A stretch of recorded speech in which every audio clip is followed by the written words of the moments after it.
The sky was painted in shades of coral and amber as the sun crept over the Pacific horizon. Before we continue, please take some time to subscribe to Daily Dose, like and share this video. The waves murmured in a steady rhythm, and the salty breeze carried that familiar scent of solitude. Ryan had set out just before dawn, same as always, chasing the peace only deep water could offer. He wasn't looking for anything unusual, just the quiet fight of a good catch and the stillness between casts. But that morning, the ocean had something else in store. Ryan was no amateur. He knew the feel of the water through the line, understood when the bait was just right, and could almost predict when a bite would come. He baited his hook for bottom feeders and cast his line with mechanical precision, letting the silence cradle him as his boat rocked gently beneath the pale sky. Hours passed, uneventful. The ocean was calm, even sleepy. Ryan reached for his thermos, expecting another long, uneventful morning. Then, in an instant, the rod bent hard, too hard. Something had struck. The reel whirred violently. His pulse kicked up. Whatever was on the line was unlike anything he'd fought in years. Ryan gripped the rod tight, his arms locking as the creature below pulled and thrashed. It was powerful, and it wasn't giving up. The line groaned. The rod bowed, but Ryan held firm, reeling, adjusting, bracing. The struggle lasted minutes, maybe more, but finally, with one great heave, the fish broke the surface.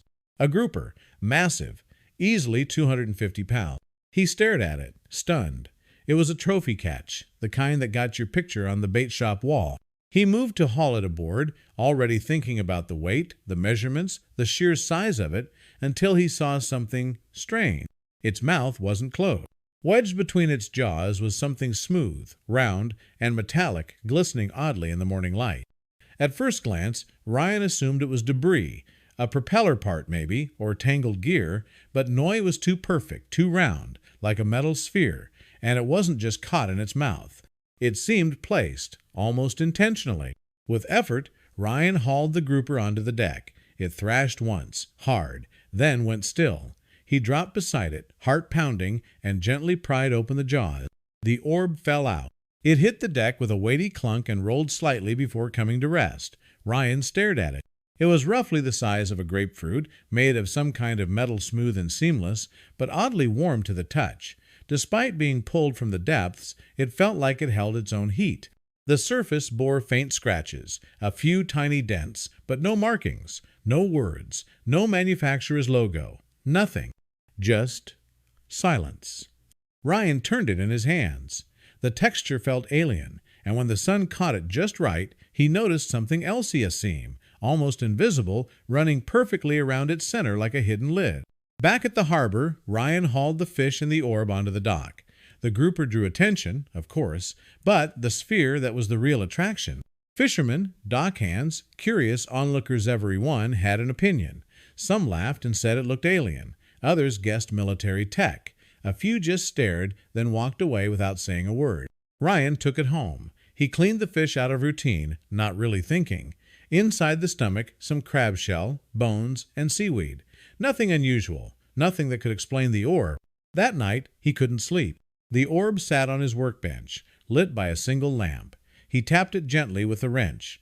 The sound that rang out was strange clear, melodic, almost like crystal. Not like steel, not like any metal he was used to. Curiosity gnawed at him, so he made a call. Dr. Elise Tanaka, a local marine researcher and oceanographer, agreed to stop by the next morning. She was polite, skeptical at first, but the moment she held the orb, her expression shifted. "This isn't industrial," she murmured. "At least, not from anything I've seen before."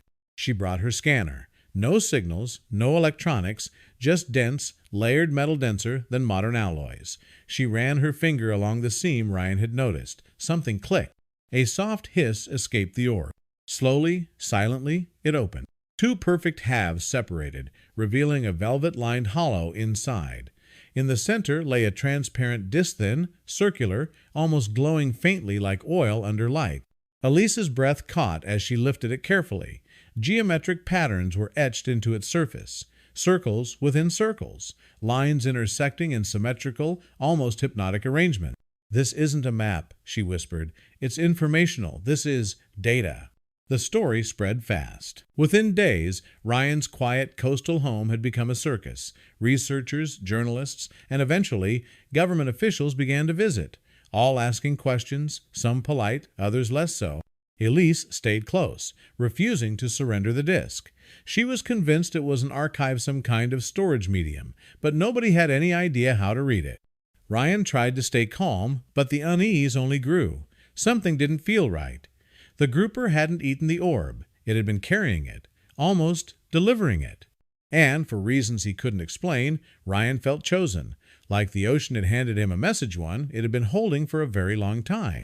Weeks passed. Elise ran tests, but the disc remained unreadable. The metal in the orb was dated ancient. Not hundreds of years. Thousands, maybe tens of thousands, maybe more. Some even whispered pre-human. Ryan didn't want to hear it. At night, his dreams were filled with lights underwater, massive shadows gliding silently in the depths, and something pulsing alive far beneath the surface. Then, without warning, the orb vanished. It disappeared from his locked workshop. No broken windows, no forced doors, no sign of a break-in, just one thing, a single wet footprint by the entrance. Barefoot, human-sized, slightly webbed. Elise left town shortly after. Said nothing, didn't return calls. Ryan was alone again. He kept fishing, but never the same way. He avoided the deep. Sometimes his sonar would flash strange blip-shug shapes just beneath the boat. Then it would blink off. He never investigated, just reeled in his lines and went home. He never saw the orb again. But years later, as he walked a stretch of beach just before sunset, something stopped him in his tracks. Half buried in the wet sand was a familiar glimmer. Not the orb, something else. He brushed the sand away slowly, his hands trembling. It was another disc.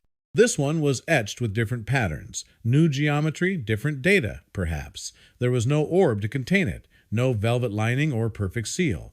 Just the disc itself, cold and wet in his palm.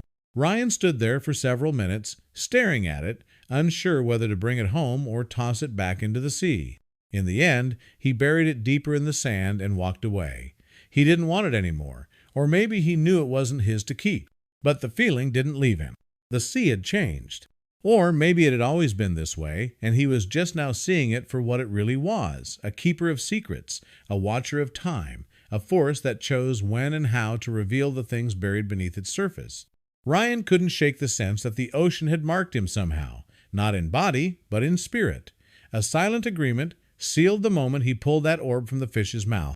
He started having dreams again. This time they were clearer. He saw impossible structures beneath the waves, glowing with colors he couldn't name. He saw shadow-titanic beings moving with grace and intelligence far below the reach of any submarine.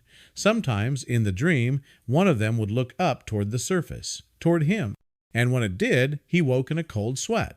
Not long after the disc reappeared, Ryan received a package in the mail, no return address, no sender name. Inside, Elise's field notes.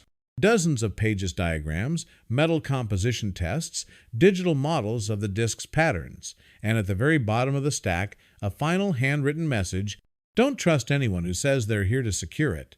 The ocean doesn't forget, and neither do they." He didn't know what it meant, but someone else did. Ryan started getting phone calls, emails, messages from people claiming to be from research institutions, international organizations, private collectors. All of them wanted to know more. All of them were interested in retrieving artifacts. Some even offered money, lots of it. He didn't answer. He moved inland, quietly, buying a small home by a lake. He still fished, but only in fresh water now. The sea, to him, had become something sacred, something powerful and dangerous. A force not to be disturbed again. But even far from the coast, he couldn't escape its influence. The tide had followed him not literally, but spiritually. The dreams continued. So did the question. What was the orb? A probe? A message? A warning? Why was it sealed so carefully, embedded in a creature as ancient and silent as the sea itself?